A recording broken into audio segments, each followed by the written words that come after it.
let it bang, bang.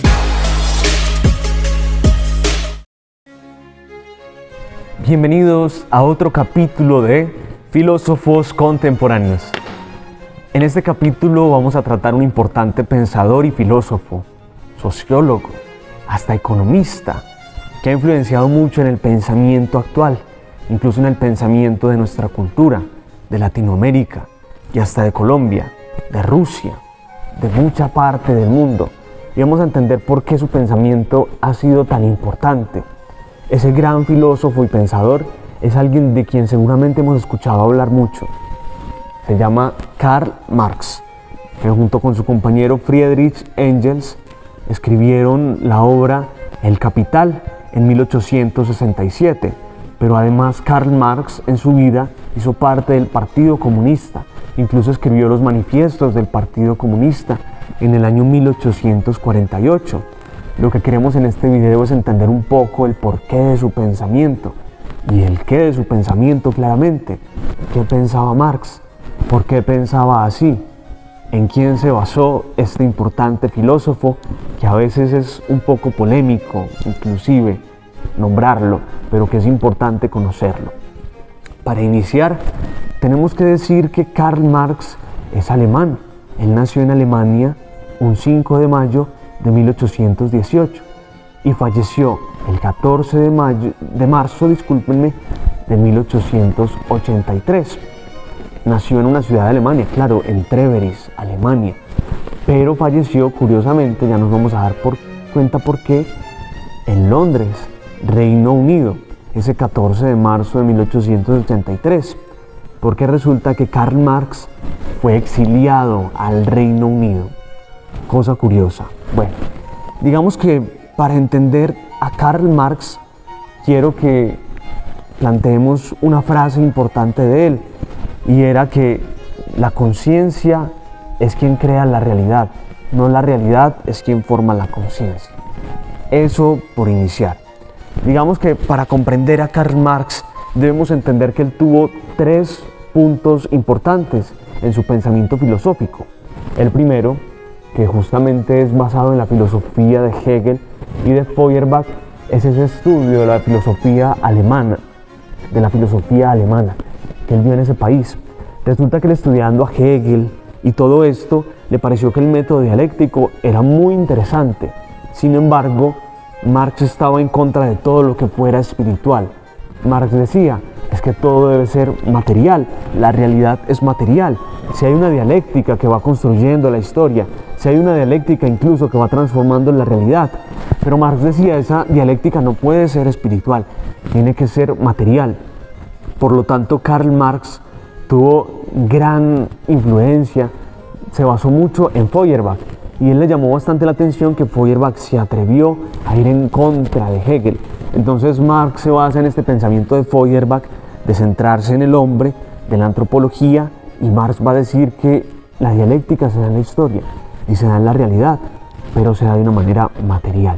Por lo tanto, Marx plantea en su pensamiento, en ese primer pensamiento filosófico, se basa en Hegel y en Feuerbach, que toda la realidad se construye de manera material. Disculpen si me enredé un poco, espero que me estén entendiendo. El segundo momento de Karl Marx es cuando él conoce a su compañero Friedrich Engels y a Proudhon.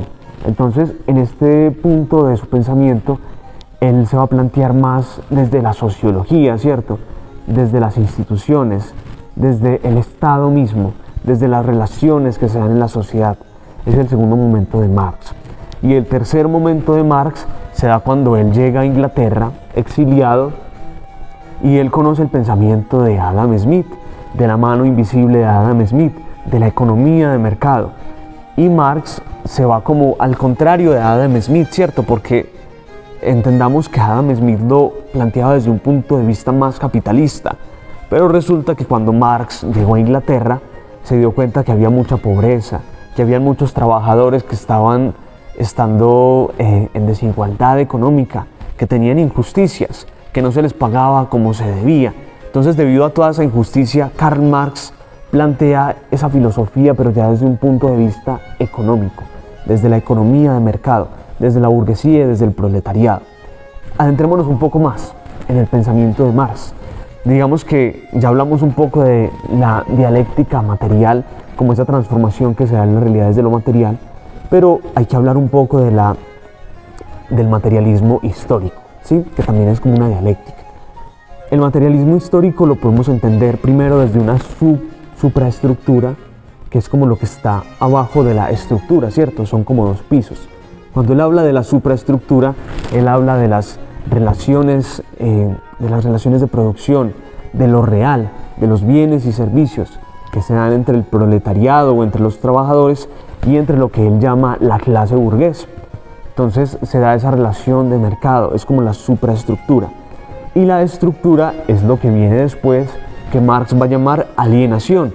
Contrario a la alienación de Hegel, que recordemos que la alienación de Hegel era como el hombre se humanizaba, como salía de sí mismo, la alienación en Marx va a ser algo totalmente malo, ¿cierto? Va a ser algo contraproducente para el hombre, algo que lo esclaviza, que le pone cadenas, que lo esclaviza mediante 4 cosas.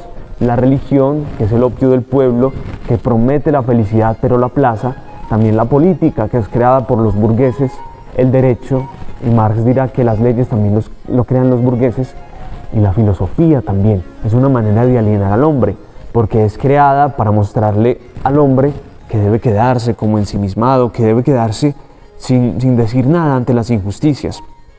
Por lo tanto, Marx dirá que ese materialismo histórico se va transformando desde 4 etapas. El primero es la comunidad primitiva, como llamaría quizá John Locke, el estado de naturaleza, ¿cierto? En el que todos los hombres son iguales, en el que todas las cosas pertenecen a todos los ciudadanos, en el que no existe la propiedad privada. El segundo momento de ese materialismo histórico sería el feudalismo, que como conocemos pues se da entre los señores feudales, que tienen también pues unos feudos, unos territorios grandes, y también con la nobleza, ¿cierto? Entonces se da todo eso que es el feudalismo. Luego, obviamente, él dice que del feudalismo necesariamente deviene el capitalismo, que ya es la industrialización del trabajo y de la mano de obra, en el que además se da la plusvalía, que es ese plusvalor que se da por un bien ofrecido, pero que Marx dice que debería ir al trabajador. Sin embargo, va al dueño del capital, ¿cierto? El capitalismo, que para Marx es muy injusto, porque hace que los trabajadores, que son quienes de verdad deberían ser dueños de la riqueza y de lo que ellos trabajan, esa riqueza se va pues a la clase burguesa. La cuarta etapa del materialismo histórico sería el comunismo o socialismo, que es como lo que estamos viendo hoy en día. Y el problema, o más bien lo que plantea Marx, es que ese comunismo tiene que ser iniciado, tiene que ser provocado, tiene que ser revolucionado. Por lo tanto, Marx plantea que esa dialéctica histórica material tiene que ser como forzada, ¿cierto? El comunismo sería la antítesis de ese capitalismo, lo que lo haría evolucionar en ese comunismo, donde vuelvan a tener la propiedad privada, pero que sea, más bien esa propiedad privada sea de todos, donde haya igualdad, donde no haya clases sociales, donde el trabajador tenga como esa plusvalía, etc. Por lo tanto, Marx plantea una revolución en contra de todas las instituciones, de todo lo tradicional, de todo lo que ha alienado al hombre. Hay mucho más para hablar de Marx, obviamente, sin embargo, esto ha sido como unos prolegómenos propios de su pensamiento, unas bases, pues una introducción que podemos entender de por qué Marx ha pensado así y qué es lo que ha pensado. Muchas gracias por participar en otro capítulo de Filósofos Contemporáneos.